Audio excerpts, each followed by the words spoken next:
Before I landed in Bali, I thought I knew it all. Temples, beaches, cheap cocktails. But then I discovered things nobody tells you before the plane even lands. Like the one-day island shutdown law, invisible temple rules, and a whole town that's frozen in time. Hit subscribe. Let me show you 15 things you'll wish you'd known before stepping foot on this island. Tip 1. Mandatory All Indonesia declaration plus tourist levy. Starting September-October 2025, filling out a digital All Indonesia declaration card covering health, customs, immigration is mandatory and must be done within 3 days before arrival. Plus, there's a tourist levy approximately $9 to $14 supporting Bali's sustainability. Don't arrive unprepared, or you may pay a hefty fine. Tip 2. Plan around Nyepi, Bali's annual 24-hour shutdown. Don't forget to check Nyepi Day in advance before traveling Bali. It's the time when Bali shuts down completely for 24 hours. Airports are closed, streets are empty, and all businesses halt operations. Tip 3. Expect painfully slow baggage. Use the bathroom first. Bali's airport baggage handling is infamously slow. Use immigration swiftly, then hit the restrooms in the baggage hall. Way smarter than waiting. Tip 4. Menstruating tourists can't enter temples.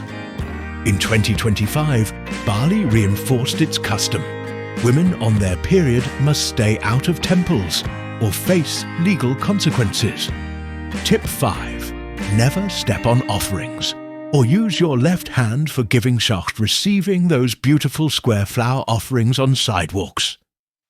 Locals keep pets from eating them, but don't step on them by mistake. Also, using your left hand to exchange money or greetings is seen as disrespectful. Tip 6. Dress modestly, even managing invisibly.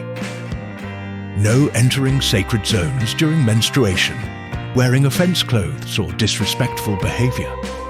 This includes public laundry above temple level. Scooters require driver's license. Sanctioned guides and lodging are required too. Tip 7. Balinese love a discreet no thanks and thank you.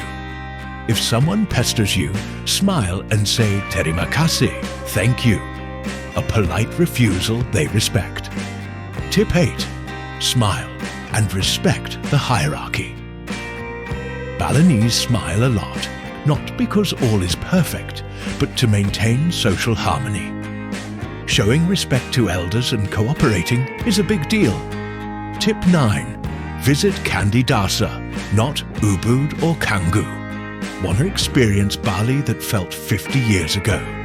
Check out Candi Dasa, a beach town with 0 nightclubs and real local vibes. Something you won't find in crowded tourist zones. Tip 10. Try Bokashi mosquito repellent. Don't lug your favorite bug spray. Bokashi, sold locally for about £1, works better and keeps you reef and wallet friendly. Tip 11. Bring a sarong, so you're always temple ready. Sarongs are often provided, but usually overpriced. Bring your own. It's multifunctional.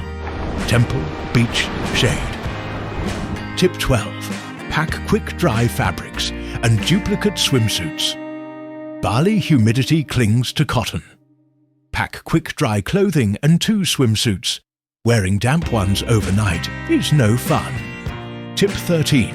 Rent a scooter, but only if your experienced Bali is not pedestrian-friendly.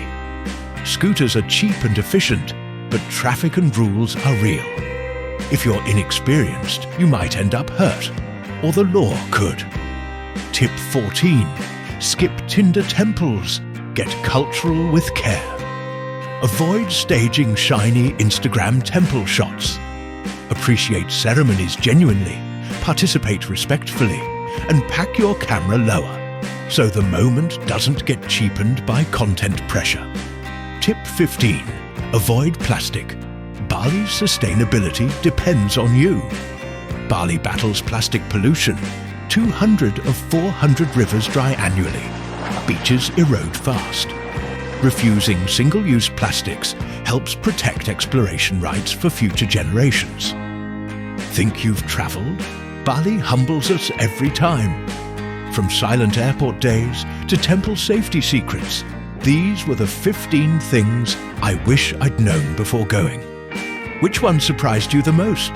Comment below. If you want a walkthrough of Candidasa or how to survive Nyepi like a local, hit like and subscribe. See you in paradise, respectfully.